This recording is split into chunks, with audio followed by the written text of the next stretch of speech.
and welcome to the turbulent world with me, James M. Dorsey, as your host. Gulf states like Saudi Arabia and Qatar dominate sports headlines, particularly when it comes to football and golf. Saudi Crown Prince Mohammed bin Salman's sports ambitions seem to know no limits. He's paying unprecedented sums of money to hire many of the world's top players, like Cristiano Ronaldo and Neymar, in a bid to turn the Saudi Pro League into one of the world's top soccer competitions. Buying spree follows the controversial acquisition in 2021 of Newcastle United by the Public Investment Fund, Saudi Arabia's sovereign wealth fund. Moreover, Mr. bin Salman has muscled his way into golf with the merger of PGA Tour, the organizer of the sport's top events, and the Saudi-backed upstart Live Golf. Not to be left behind, a member of the Qatari ruling family is bidding $9 billion to acquire Manchester United. If the sale goes through, it would turn the Manchester Derby into a duel between the Gulf state and the United Arab Emirates, long a critic of Qatari policies and the owner of Manchester City. All of this raises a host of questions. Why are Gulf states willing to invest huge amounts in sports? Will Gulf money change sports like football? Should states be allowed to control sports clubs, or are they vital parts of civil society that should be shielded from encroachment by the state? Should democracies make human rights a qualifying condition for club ownership? Would to do so be hypocritical at a time that European and U.S. adherence to human rights is backsliding? To discuss this and much more, I'm joined by Karim Zidan, an acclaimed journalist whose Sports Politika Substack column covers the nexus of sports, politics, and society. Karim, welcome back to the show. Well, thank you so much for that wonderful intro, James, and for having me back on the show. And might I say, despite the fact that I was just here just a few months ago, it feels like so much has changed that we're in for a whole new conversation now. Great. Well, maybe we'll just start with that. You just landed in Cairo. What has changed? Well, right now it's just the exceptional heat here in Cairo. There is definitely a feeling in the air here that people aren't as comfortable with pretty much anything anymore right now when it comes to Cairo. There's so much of a debt crisis here. You can tell with the prices of everything. Inflation has gone up dramatically. I come to Egypt, twice a year or so, and every time I've come here recently, I've seen the increase in prices. I'm seeing the valuation of the current, seeing people's lives and situations go from bad to worse, and at the same time, their willingness to even stay quiet about these certain topics as well has disappeared. You're much more likely to hear about the discontent that people are feeling much more openly in the streets. Well, just a few years ago, people were sort of whispering a bit more, or actually still feeling a lot more positive about the government. So that's a significant change that's happened here. And I mean, we can tie Egypt back into everything we're seeing in the Gulf as well, because we see Abdel Fattah al-Sisi going regularly trying to, solicit donations and funds from various countries. And a lot of that is to sort of stem the tension and the tide that's taking place here in Egypt right now to sort of fix the economic crisis that the country's facing. So it's an interesting time, and things are regularly changing here. That leads me into something I really wanted to raise with you. But before I do that, just one comment. One of the things that struck me actually this week was that countries like the UAE and Saudi Arabia had essentially told the Egyptians, we're no longer going to pour money into a black hole. If you want aid, you need to start reforming your economy in line with what the International Monetary Fund requires. And yet, the UAE this month agreed to fund Egyptian wheat purchases. Egypt is one of the largest wheat importers in the world, to the tune of $500 million over the next 5 years and there were no conditions of economic reform attached to that, which leads me into the whole issue of the role of sports, and particularly soccer, over the last century in the development of the Middle East. This month was the 10th anniversary of the Rabaa Square massacre in Cairo, when some 800 protesters opposed to the military coup in Egypt a month earlier were killed. Many of them were affiliated with the Muslim Brotherhood. The coup toppled Egypt's first and only democratically elected president, Mohammed Morsi, a member of the Brotherhood.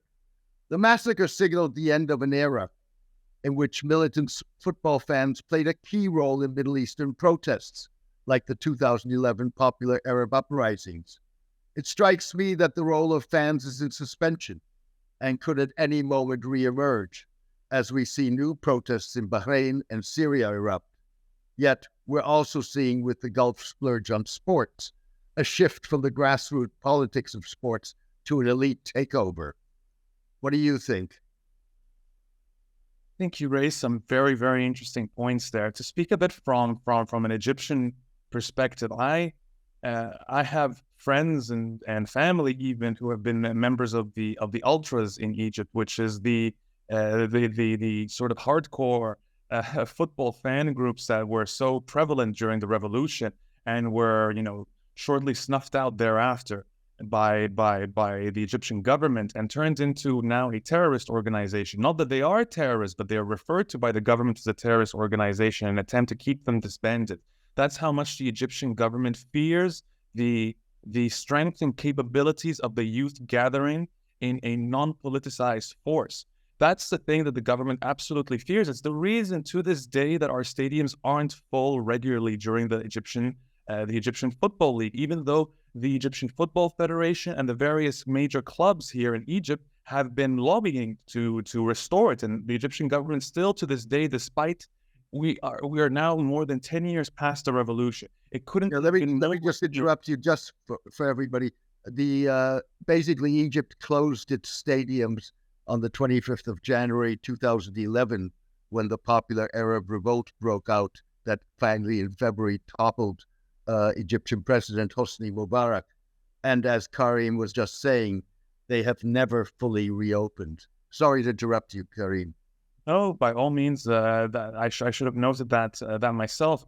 But the truth is, the Egyptian state still fears the gatherings of young Egyptian men in such forces and in such masses. They know what they've been capable of in the past, and they really don't want to see a repeat of that, despite the strength of the military at this point. This leads us definitely into what's going on in Saudi Arabia, I think, James, because while there are consistently arguments being made that Saudi's push and investment in sports is sports washing, as we've discussed in the past, I really think that that's a crude term that doesn't fully encapsulate the entirety of Saudi Arabia's aims. And while we've discussed a lot of them in the past, I think it's worth mentioning. Some of them include between reputation laundering and building a global hub for tourism and developing alternative economic sectors. But one that is rarely discussed is that by really creating this football feeding frenzy that Saudi has taken part in right now and bringing in this wealth of stars and elevating the top 4 teams, the Public Investment Fund has purchased 75% of majority stake in all the 4 major teams in the Saudi Pro League and is also slightly funding some other teams as well, bringing all these stars. I think that this is an example of bread and circuses at the end of the day. This is a distraction for the local Saudi youth. When you think about another Arab country here with a vast majority of its population being young men, the youth in general, most of Saudi's population, or a significant percentage of Saudi's population, is under the age of 35. Distracting them through, leisure activities, sports and entertainment is a great way to keep them, sedated in satisfaction, for lack of a different phrase right now. But I think it's something worth considering when we see the contrast here in Egypt. Egypt, because of its lack of resources, has much fewer options when it comes to distracting its youth, right? So as much as it also would love to host, a World Cup or more football tournaments, it hosted the African Cup of Nations not too long ago, shortly before the coronavirus pandemic. Egypt does not have the finances to host the type of breads and circuses, these sort of levels of entertainment distraction that Saudi Arabia is capable of. And I think that's worth factoring in. Absolutely. And I want to come back to Egypt in a second. But one thing about the Saudi sports blitz, which is really fascinating, is that it's a complete turnaround from what the Saudis were trying to do just a few years ago when they hired a Spanish consultancy to develop the kingdom's first ever national sports plan. And that sports plan, one was for men only, and obviously, since then, Saudi Arabia is encouraging women's sports. But more important to this issue is that the consultants were instructed to focus on individual sports, not on team sports like football, for the very simple reason that they were afraid of what that could do in terms of bringing people together who may then feel the power of numbers and want to bring all kinds of issues or grievances they may have to the public. I mean, there's no doubt about it. I think Saudi Arabia's approach is very clear from the beginning that they had a very different intention. When you I think back to Saudi's initial sports investments, some say, from the point when they announced, say, Vision 2030 and sports being a major facet of their Vision 2030 expansion plan and sort of finding these alternative economic sectors to depend on rather than oil, sort of a divestment from oil. I really think Saudi approached it from the perspective of really focusing, as you said, on individual sports. They started hosting individual boxing events and showdowns, really focusing on bringing individual athletes. They made a deal with the WWE, which at the end of the day is mainly one-on-one wrestlers competing, and it's about these individual star power that you would bring. They started hosting these motor racing events before they were able to get to the Formula One. They were hosting sort of lower tier motor racing events. Again, these individual type of sports. They attempted to start hosting. People forget now, since people are hearing that the ATP and the WTA, which are the associations controlling men and women's tennis, are willing to now make a deal with Saudi Arabia. People seem to think that this is a new thing. As a matter of fact, Saudi Arabia has been attempting to host exhibition matches featuring the world's biggest stars for many years, and they have successfully hosted events with Novak Djokovic in it as well, these exhibitions. But we're not able to get stars like Roger Federer or Rafael Nadal, who both decided that it wasn't in their best interest to go play in Saudi Arabia. A decision which now, when you really think about it, puts them in the vast minority of what athletes are willing to do. I think, though, that there was a significant change that happened, James, around 2018. And this is something I intend to write about in my Sports Politika newsletter soon. But I'd like to discuss it and bring it up at least here with you beforehand. Do you remember in late 2017 when one of Mohammed bin Salman's closest rivals, Let me guess, Turkey al-Sheikh. Exactly. One of his closest confidants, Turkey Sheikh, decided that he wanted a piece of Egypt's biggest football club, which is al-Ahli. So in 2017, he gets appointed as the honorary president of al-Ahli. And al-Ahli at this point is about to head into a presidential election and is lacking funds significantly and needs to make some important structural and infrastructural changes. So it is looking for funds at this point. Turkey Sheikh comes in with these big promises, of course, but he immediately oversteps his role, which is symbolic at the end of the day. He had no actual power. And what he starts to do is he starts poaching players who were slightly unhappy or questioning their position at Al-Ahli and sending them to the Saudi Pro League, sending them back to the Saudi domestic league. He promised Al-Ahli all sorts of transfers that he didn't end up doing. He promised them a manager that he ended up sending to another team. So really what he was doing was taking advantage of Al-Ahli's name and believing that through his money he was going to be able to control it. Unfortunately, he didn't factor for how stubborn Egyptian football fans can be. And within a matter of months, the few fans that were even allowed in football stadiums were chanting songs insulting his mother and, really, really attacking him. So he got so upset that he ended up, and again, even Ahli's board of directors were at odds with him. So he ended up parting ways with Al-Ahli, starting up his own rival football club. He bought a club outside of Cairo that had its own fan base, moved it to Cairo, renamed it Pyramids FC, and started throwing massive figures added, figures that we had never seen before in Africa. As a matter of fact, he broke the transfer record for an African football team within a matter of months.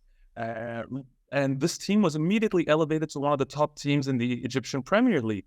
And I mean, this story does sound a bit familiar, doesn't it, James? When we think of, for instance, Saudi Arabia's investments in golf, I mean, they had attempted to reach out to the PGA before they started Live Golf. They just wanted a piece of the pie.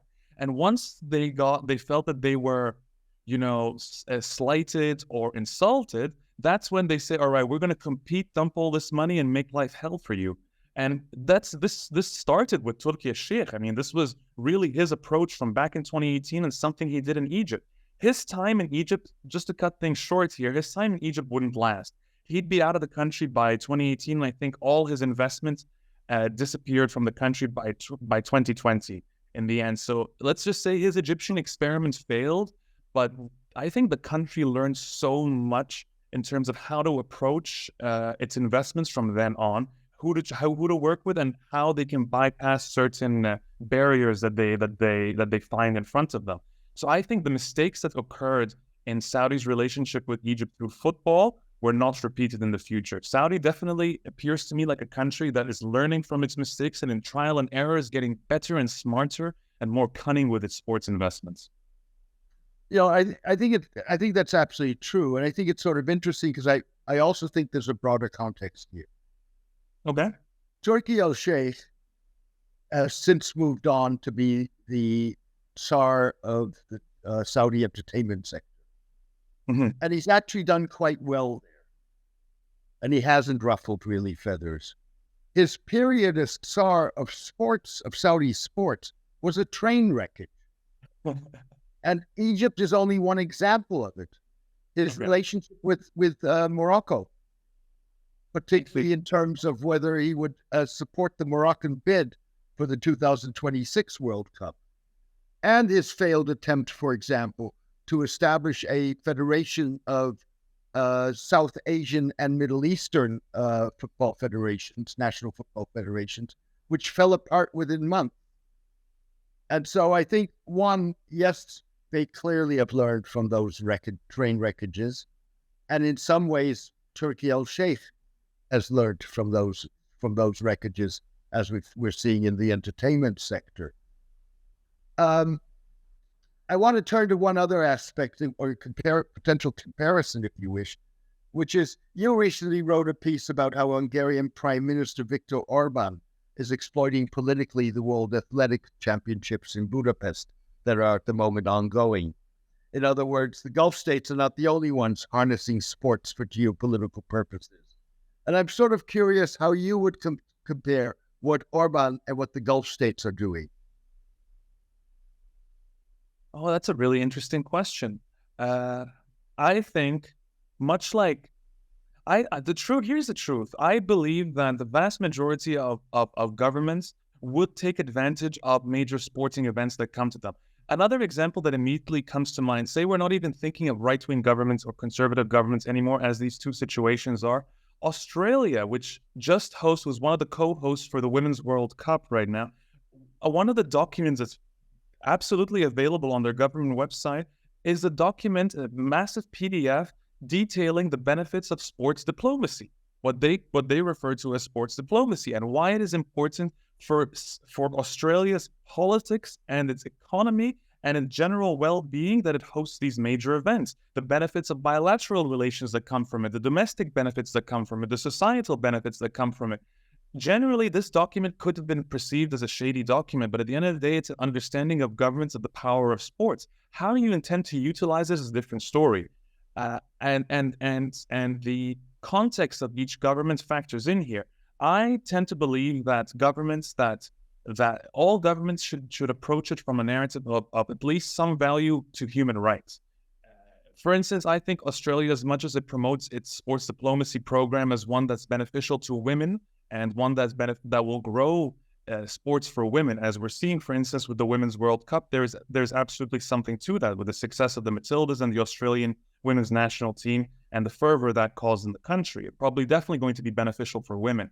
But there's absolutely has not been a discussion or a reckoning with the lack of Pacific Islanders and indigenous people in Australian sports in general. And that's something that Australia doesn't want to discuss. So in many ways, sports can distract from these major conversations. Like Australia actually is about to have a vote called The Voice in the country, debating what the role of indigenous people in parliament and in society.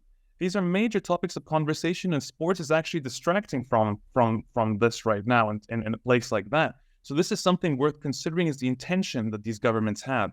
Viktor Orban, in the article I wrote about him, generally, I wrote it not necessarily with criticism in mind or intending to sort of expose anything, but rather because I found it fascinating that Viktor Orban saw an event coming like this, a prestigious tournament such as the World Athletic Championship, as an opportunity to expand and improve bilateral relations with various countries. It just generally shows that we don't have to be talking about sports washing, but really devious and cunning displays of sports washing, as it's referred to, for us to understand that there's an intersection between sports and politics. Viktor Orban understands that his position in Hungary is tenuous because of the country's lack of natural gas resources, especially in the wake of the war. So what does he choose to do? He knows that right now his major allies who would be willing to support him are some of his Asian allies, and not necessarily his allies in the West or any one part of NATO, which you could tell from the list of leaders he chose to invite. It surprisingly did not include anyone from Western Europe or from generally the NATO alliance. Instead, he had the Emir of Qatar there. He had Erdogan from Turkey there, private presidents of Azerbaijan and Turkmenistan, people who have impressive supplies of natural gas and oil, and therefore and immediately within the second or third day of the World Athletic Championships, he had signed multiple agreements for natural gas, thereby helping his country. And if we just consider that, I think that there is little issue whatsoever with it. This is just generally what the government is going to do and utilize these opportunities, especially when it's displaying itself at a moment of strength. And that's what these events tend to do. They add prestige to your country, especially when you've built new stadiums for it and you're hosting major global events. Well, this is probably the time to have these discussions with your allies while you look good, right? So there's a lot of prestige that comes with sports events. So countries like Saudi Arabia also know this. When it comes to Orban and the Gulf, though, we have to consider these other factors. Orban has really made some changes in Hungary. He's definitely played the same game that's played in the United States. I actually think, when I think of Viktor Orban, honestly, James, I compare him a lot more to the American right than necessarily the Gulf, which is why I thought your question was very, very interesting. Because he really is playing up the same type of polarization of topics such as LGBTQ plus rights in Hungary, abortion rights, women's rights, migrant rights. These are the issues that are plaguing Hungary right now, and Orban is taking advantage of them. The problem is that when he utilizes sports events and he's hosting things like football matches in Euro 2020 or taking part in the World Athletic Championships, apart from the fact that these are opportunities for bilateral relations, it's also an opportunity for him to, sort of launder his reputation or distract from ongoing issues taking place in Hungary. So that's also worth considering. Sure. I want to come back to one thing you said just at the very beginning of your last comment. And I don't know what the answer to is, but it did spark a question in my mind, which is you made the reference to sort of now is the time to insist on adherence to human rights. And I'm wondering whether rather than insisting on adherence to human rights, it would not be better to insist on independence, on independence of civil society, of which sports clubs are part of.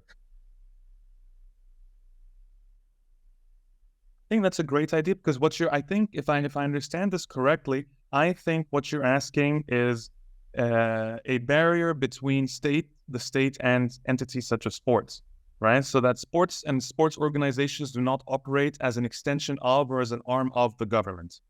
That's part of it, and civil society is a catch-all phrase, and it's everything from activist groups to religious groups, to people who have some sort of hobby and get together, to sports associations or sports clubs.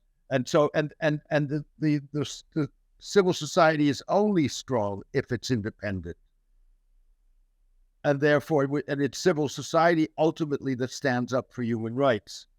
And which is why I'm wondering whether or not we should be focusing on ensuring the independence of civil society and sports as part of civil society, rather than more narrowly on human rights.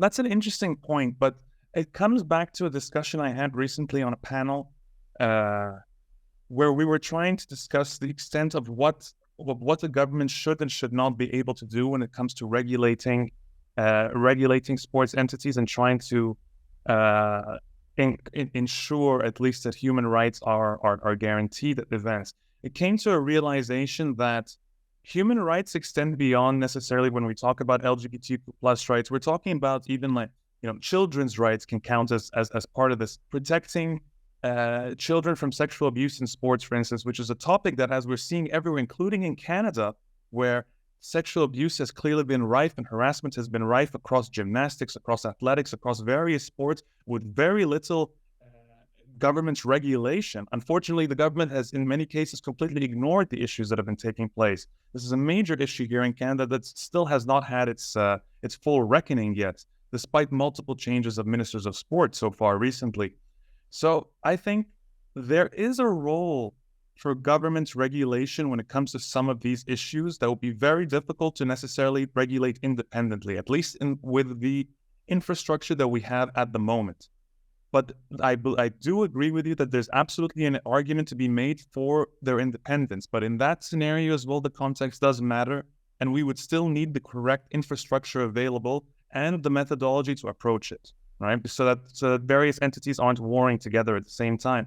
The good thing here's what a government can do in proper circumstances theoretically is offer regulatory frameworks that can really be beneficial.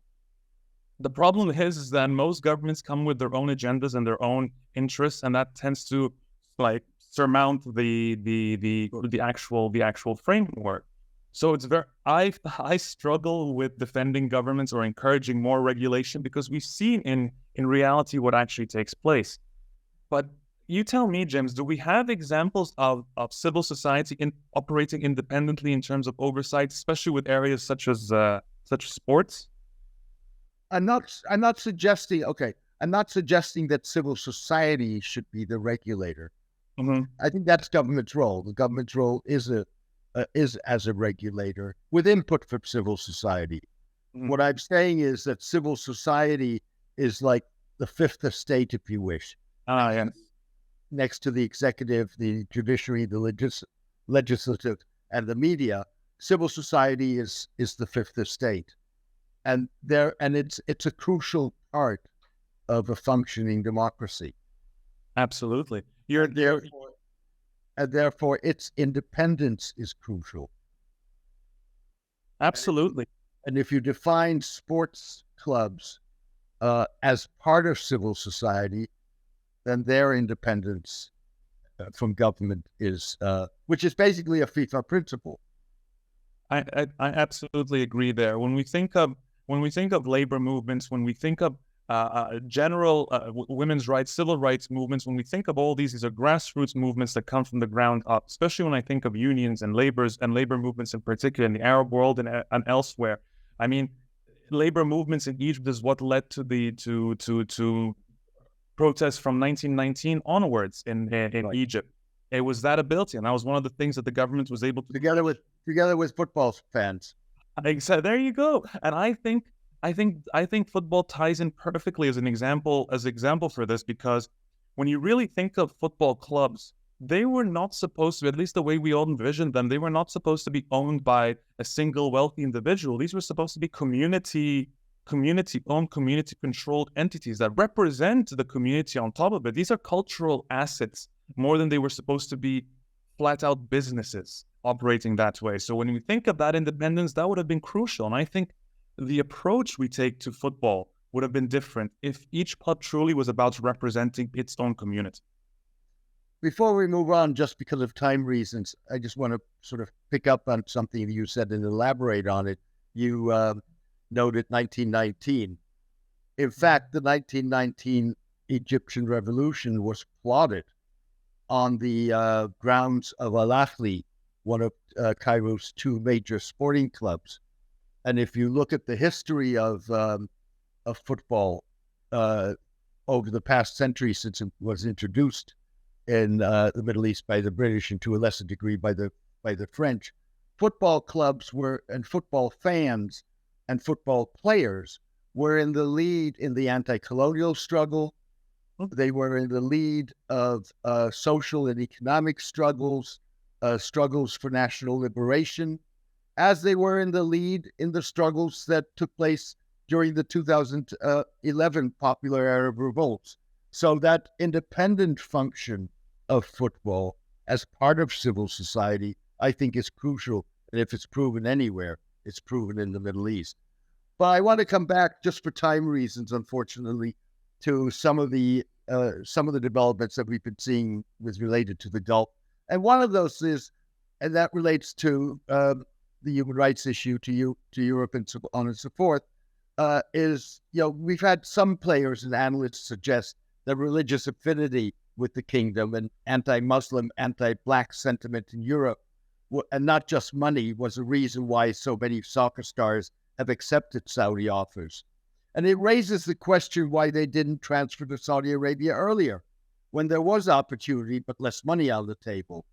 I mean, presumably one reason is that Saudi Arabia, with Mohammed bin Salman's social reforms, is a very different place compared to what it was before the Crown Prince's rise. How do you look at those sort of assertions of religiosity, of racism?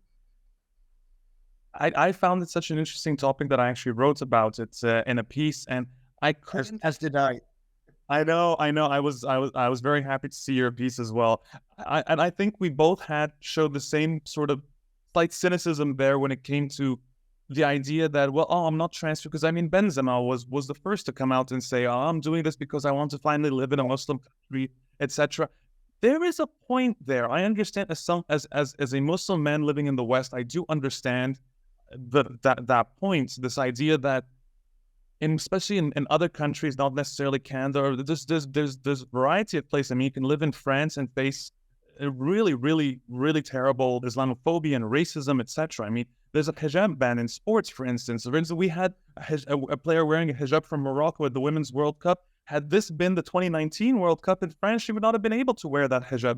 That's horrific. I can understand why Muslims would not be comfortable there and would want to live, if they had the same resources, the same earning potential, would want to live in the Middle East. I see it all the time when I see my cousins here in Egypt. They would rather go to Dubai than they would to Canada because of the closer cultural norms, and it wouldn't be necessarily as much of a shock to them.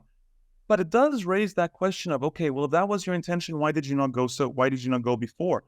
There was always opportunities to play in the Saudi Pro League. If not in Saudi, there were opportunities elsewhere. But it's hard to not be cynical when you see the massive figures that are being offered, and you know that at the end of the day, it's the figures that are going to make the difference here. But there is something to it, because when I think back, I think one of the reasons at least Messi publicly claimed that he was choosing not to join Saudi Arabia and instead chose to take the MLS's offer and go with Inter Miami was that his wife and kids weren't necessarily excited about living in Saudi Arabia. So they, on the other hand, saw the still more conservative Saudi Arabia relative to the United States as less of an interesting offer or opportunity for them. So it works both ways, I think. There's definitely something to that. And you cannot underestimate the significance of anti-Black racism that takes place in Islamophobia. But I do also want to note, James, that it's not like us in the Middle East aren't racist either. That's the real problem here. And I see this more and more. It's extremely jarring. I've seen it in the Middle East where I grew up and I was raised. I was raised in Bahrain, and I've lived in Saudi Arabia as well. And I can say that I witnessed it with my own eyes. The racism was really brutal, was really disgusting. And we're seeing this even in Saudi Arabia right now is being accused of mass killing Ethiopian migrants attempting to cross the border from Yemen in a new Human Rights Watch report. It's in many ways one of the first things I thought of is, this doesn't surprise me that they'd be doing this to the black migrants coming into the country. I mean, that's just my perspective as someone who has grown up in the Middle East and has seen this type of racism. And this is not to say that this does not exist in Egypt. We still have blackface in our TV shows here in Egypt. And it's normalized when you ask people, you say, what the hell is this? They're like, oh, it's funny. I don't mean anything bad about it. They don't even they don't even understand the term racism or why what they're doing is racist. They just think it's funny. So there's a lack of education about this topic. The treatment of the Sudanese migrants or the Sudanese refugees and asylum seekers coming across to Egypt, the treatment has been horrific. Horrific. Some of them have been rejected and turned back at the border. Some have been separated from their families. This is not stuff that's just happening in the West. Unfortunately, this is stuff that we have to reckon with at home as well. Absolutely. And countries like Egypt and Saudi Arabia have seen racism in the stadia. So it's not a uniquely European phenomenon. I want to come back to a moment to the role of the state, and it's interesting. Spain's La Liga, the country's top soccer competition, has complained to the European Commission about alleged Qatari state support for Paris Saint-Germain, PSG, the Qatari-owned French club. La Liga is invoking new European regulations governing foreign subsidies. And on the one hand, the complaint reeks of hypocrisy, given that La Liga is sponsored by Visit Saudi, the Saudi campaign to encourage tourism to the kingdom. Yet on the other hand, the hypocrisy doesn't take away from the merits of the complaint. How likely is the complaint to be successful? And what would this mean for Gulf-owned English Premier League clubs, even if post-Brexit Britain is no longer bound by European rules and regulations? Well, it would definitely set a precedent if it did succeed. That's what I find very interesting here. I don't know enough about the European regulation process to give you an honest answer of whether it would succeed or not succeed, James. But I think that, say hypothetically it does, it sets a very interesting precedent for how states in future can regulate entities such as football clubs, for instance, and the encroachment of state entities on sports. We're seeing a slightly different version of this taking place in the United States right now, which is really attempting to investigate at least a Senate subcommittee, bipartisan, mind you. Senate subcommittee is attempting to investigate the PGA and Live Golf merger right now, and applying both potential. Goodness me, I've forgotten the. You know, this touches exactly on where I wanted to go with my next comment, which is if the La Liga complaint succeeds, then it puts the Saudis particularly even in a more difficult position, because they've tried to fudge the issue of state ownership. They've alleged that acquisitions by the PF does not amount to acquisitions by the state. Yet they've also asserted and rejected oversight of acquisition by the PF, for example, in the congressional investigation that you mentioned, because it's a state institution and its governor is a member of the Saudi cabinet. And the question really is, how long can they keep up that? It's a fiction. How long can they keep that up? It absolutely is. They cannot have it both ways. They can't have their cake and eat it too here. They're going to have to either double down and admit that, okay, this is state owned, and we're still demanding protection based on the fact that we represent the state, diplomatic immunity here, or they're going to continue to attempt somehow to fabricate this sort of fake separation of church and state between the states of Saudi Arabia and these football clubs. The fact that we still tend to believe the lack of transparency from the Premier League, suggesting that that Newcastle and Saudi Arabia gave assurances, legally binding assurances that there is no connection, that this is not going to be state owned. This is crazy to think of. When how could you have possibly given such legally binding assurances, and why have we not seen that paperwork? That's the real problem here. The lack of transparency from these entities is not going to make this any easier for us. But Indeed. Overall, I think the Senate has an interesting opportunity here and is approaching it from multiple perspectives about both Saudi being state-owned and from the monopolistic issues that come from Live Golf and PGA combining forces here. So it's really going to be interesting to see what happens. Although I'm not sure that the monopolistic argument really works, because PGA Tour was a monopoly before that, and it was being sued on that basis by. Indeed. Coming back to the Saudis, there are many who compare the Saudi player acquisition to the spree that we saw in China's failed attempt several years ago to boost Chinese soccer by investing in sport and buying foreign players. The Chinese effort sort of fizzled out. What makes Mohammed bin Salman believe that he can succeed where Xi Jinping, a passionate soccer fan, has failed? Okay, so I think there are a few differences. The first one that comes to mind is I don't recall China ever securing players that were as young as the ones Mohammed bin Salman has been able to secure. Mohammed bin Salman is not turning the Saudi Pro League into, where the old retirees were soon to be put out to pasture football players go and play. He's hiring players who are still either in their prime or young. He's got Ruben Neves from Portugal playing right now. He's got really younger talents joining, which means that they are now investing their future, investing their interest in Saudi Arabia. Instead of going to the Premier League and becoming legends or whatnot, they're starting out young in a place like Saudi. That completely changes. That's a significant contrast from what was happening in China at the time, which was really filled with some of the older players. China also did not have the resources that Mohammed bin Salman and Saudi Arabia has to invest in sports. I think that really factors in here.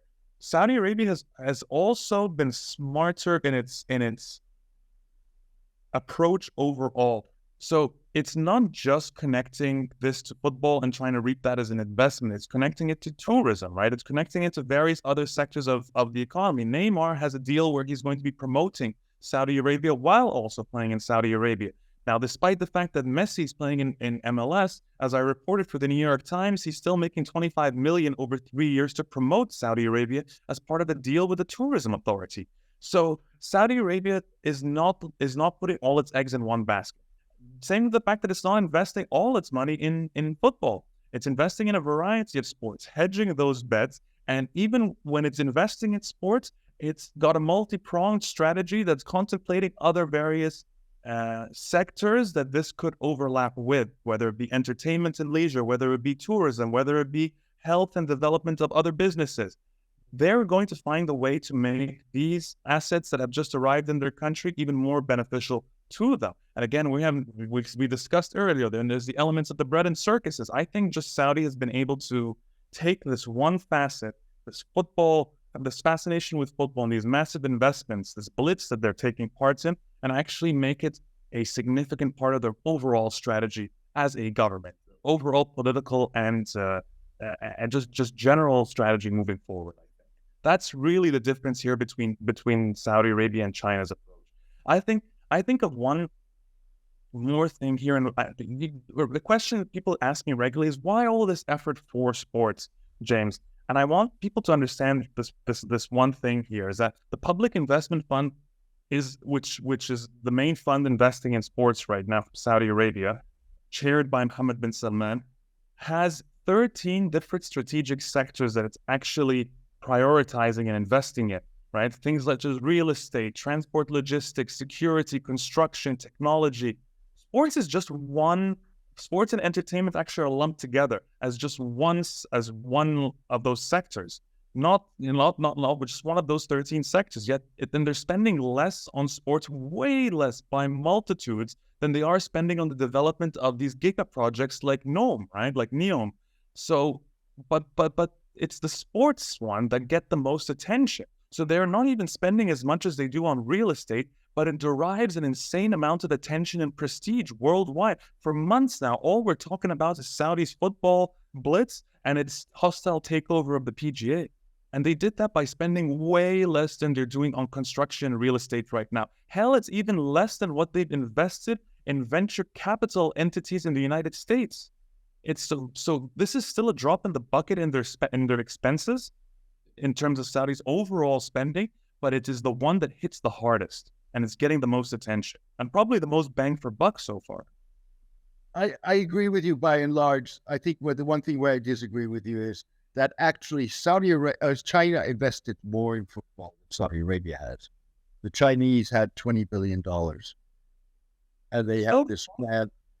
And Sorry, over how long, James? Do you remember? Well, they had committed $20 billion, which was supposed to create 50,000 grassroots academies. Where I think but by and large, I do agree with you. What I do think is also different. First of all, Saudi Arabia is a relatively successful performer in football compared to China. Saudi Arabia has made it to several World Cups. Hasn't always performed very well in those World Cups, although it beat Argentina in December at the Qatari World Cup. China's never been there. Saudi Arabia has performed very well in regional Asian championships. And indeed, in contrast to China, what you were mentioning is that the sports effort, the soccer effort, is embedded in a much broader economic diversification plan, and therefore is also much more interconnected with what the Saudis are trying to do in other economic sectors. And that makes a major difference and sort of gives it a greater chance of success. On the other hand, it strikes me that some broadcasters seem to be cautious about Saudi Arabia's ability to attract eyeballs, even though it can boast star-studded soccer clubs. Qatar's beIN Sports broadcaster was not among those signing contracts with the Saudi Pro League recently. And in addition, the English Premier League has extended its contract with beIN, which means that Saudi-owned Newcastle United matches won't be legally broadcast in the kingdom. So does this suggest that the value of attracting soccer stars has limits?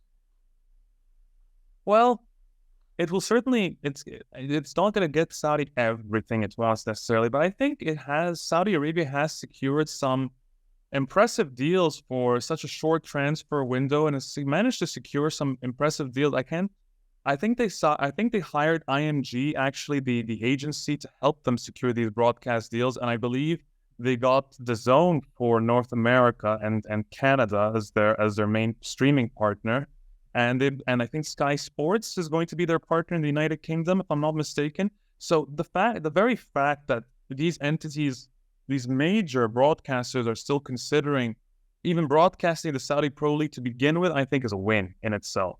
So this is a league that wasn't getting any eyeballs on it. Here in Egypt, you could stream the Saudi Pro League on an app, sort of a Netflix-style Arabic app called Shahid. And that's been there for a couple of years now, and I think it's going to continue that way. But that's the Arab world, and that's because people would, maybe wanted to watch, and it was a Saudi entity anyway, so people would want to watch that. But these local leagues, like the Egyptian Pro League, you're not really getting a chance to watch it anywhere else, right? The Egyptian Premier League is available here, and if you're outside, good luck trying to find like an illegal stream or something. But Saudi Arabia is going to be one of the few leagues, outside of the big five that you're going to be able to find easily now, and has the opportunity to sort of wedge its way into the top five of sports leagues. And so it's done that through this investment in, well, it's no longer a handful of players, but the ones who are bringing this attention are the handful of players. There's enough major stars now that some of these teams, Al Nassr, Al Hilal, and Al Ittihad, they're starting to look like serious teams, and people are going to want to watch them. And it's looking to me now that even as a member of the media, I'm seeing media entities starting to cover them. We're seeing The Guardian starting to write articles about the various matches taking place in the Saudi Pro League. That's not something I expected was ever going to happen. They mainly focus on the English Premier League. I'll tell you, James, they've never once written about the Egyptian Premier League. So I think that's a win for Saudi so far. Even if it doesn't, they're never going. I think that the English Premier League has far too many advantages in terms of time, in terms of brand recognition, its legacy, its length of existence. It was never going to be just money that was going to bring Saudi on one-to-one terms with the English Premier League. So I don't think that comparison really works. But I think when you think of where the Saudi Pro League was versus where it is now, just before the start of its next season, with 1 year or less of Cristiano Ronaldo plus all these stars, no, they're definitely on the up and up, for sure. And I think they're winning. No, I think that's probably true. I think the key is going to be ultimately not so much the ability to buy players with big names, but the ability to build a domestic grassroots, basically talent pool. That's going to be their next really big challenge. I really agree with you there. I've been thinking the more they fill these major teams, I'm glad you really mentioned this because I've been thinking about this a lot. The more they think they fill these top 4 teams, which by the way are also cultural assets in a place like Saudi Arabia and really beloved by millions of fans. I really love these teams the way I love Al-Ahly, for instance. They maybe they don't want to see, they want to see these stars, but now they're not going to see homegrown Saudi players on their teams like they used to. These talents that they grew up loving, who were just like them, who looked like them, they're going to be missing from the team. And their team are now going to have top scorers from, Portugal, from Senegal, from wherever else. And that's perfectly fine. Some level of diversity on these teams has always been normal. Egyptian teams aren't all Egyptians. There's players from all over. But at the end of the day, it's a grassroots movement. Our various teams have players who grew up in this system, with occasionally 1 or 2 players brought in from the Premier League. And we recognize them. We followed these players throughout their careers. In Saudi Arabia, we're going to lose that. They're going to lose that, and it's a shame because there had clearly been developments in Saudi football, as we've seen from their performances in the World Cup. Egypt used to pride itself on being sort of the strongest Arab country in Africa, and just generally the most successful footballing nation in the Middle East, barring Morocco and sometimes Algeria. Morocco has absolutely surpassed Egypt now, and Saudi Arabia trounced Egypt in the 2018 World Cup and now has managed to beat the World Cup champions in the same tournament in 2022. So that's significant improvements that I fear might start collapsing if Saudi does not focus on its domestic league and actually bringing in the correct scouts, bringing in talents to actually be able to nurture these teams from a very, very young age, the way we see happen in Spain and in the United Kingdom, etc., and in the United States with the women's football team as well.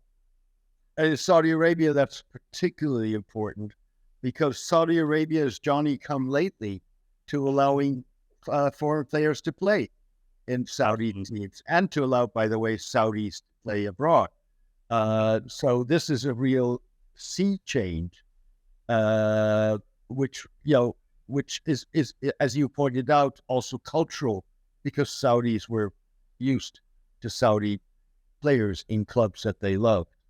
So, this has in some ways greater ramifications than it would have in a lot of other countries. We're unfortunately coming to the end of this, but I want to end where we started, if you wish, which is in Egypt. And I'm wondering, how do clubs like Al-Ahly and Zamalek, 2 of the Arab world's most popular and successful soccer clubs, with perhaps even the largest fan bases in the Arab world, how are they looking at Saudi teams potentially emerging as potential regional competitors? And how are they looking at, for example, the possible transfer of Egyptian-born Mohammed Saleh to the kingdom? I can say just from the handful of days I've been here, I've had this conversation with a wide range of people, believe it or not. So this is a topic on a lot of people's minds and from a variety of walks of life too. So it's not just saying some of my closest friends are having this conversation. I was having this conversation with a taxi driver when I was going across to Zamalek recently. And I can tell you they're looking at this with both a bit of jealousy and a bit of sort of disgust.